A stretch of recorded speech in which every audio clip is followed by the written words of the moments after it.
নমস্কার বন্ধুরা, দীপাস কিচেনে আপনাদের সবাইকে স্বাগত। আজকে আমি টমেটো পোড়া করব। তো চলুন আমি কিভাবে টমেটো পোড়াটা করে নিই দেখে নিই। এই জালতিটার মধ্যে আমি গ্যাসের মধ্যে পোড়াতে দেব। টমেটোগুলো পুড়িয়ে নিয়েছি, এবার আমি ছাড়িয়ে নেব। টমেটোগুলো পুড়িয়ে নিয়ে টমেটোগুলো জলে রাখলে সুবিধা হয় টমেটোটা ছাড়াতে, আর যে কোনো পোড়া জিনিস জলে রাখতে হয়। পেঁয়াজ আর লঙ্কাটা আমি কুচিয়ে রেখেছি। এখানে একটু ধনেপাতা কুচিয়ে রেখেছি, আমার এটা মাখতে লাগবে। এবার এটাকে আমি মেখে নেবো খুব ভালোভাবে।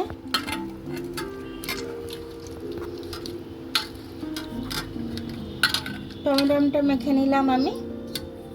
এবার পেঁয়াজটা আমি দিয়ে দিচ্ছি, এর মধ্যে একটু নুন দিয়ে দিলাম, একটু বেশি করে সর্ষের তেল দিয়ে দিচ্ছি। এবার এটাকে ভালো করে আমি পেঁয়াজটা দিয়ে নুনটা দিয়ে হাতে করে একটু চটকে নিলাম।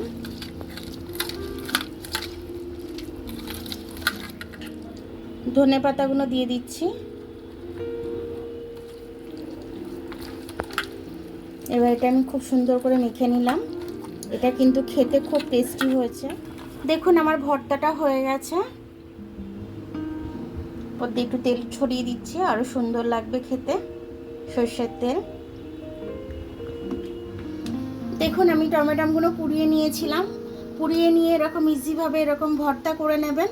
এটা কিন্তু ভাত দিয়ে রুটি দিয়ে তো মানে কি বলবো, একদম জমে যাবে, একদম দারুণ লাগে রুটি দিয়ে খেতে। এটা রুটি দিয়ে ভালো লাগবে, গরম ভাত দিয়ে ভালো লাগবে, মানে এটা আপনি যেরমভাবেই খেতে চাইবেন এটা খেতে পারবেন, খুব ভালো লাগবে এটা খেতে। এটা টক ঝাল রয়েছে, টক টক ঝাল ঝাল, খুব সুন্দর লাগবে খেতে। সর্ষের তেলের গন্ধ রয়েছে, খুব ভালো লাগবে এটা খেতে। তো আমার ভিডিওটা দেখার জন্য অনেক অনেক ধন্যবাদ। আমার ভিডিওটা যদি পছন্দ হয় আপনাদের, লাইক সাবস্ক্রাইব বেল আইকনটা একটু টিপে দেবেন। আর যদি ফেসবুক থেকে দেখেন, লাইক আর ফলোটা একটু করে দেবেন। আবার কাল দেখা হবে নতুন রেসিপির সাথে। ততক্ষণ আপনারা ভালো থাকবেন, আমি আসছি।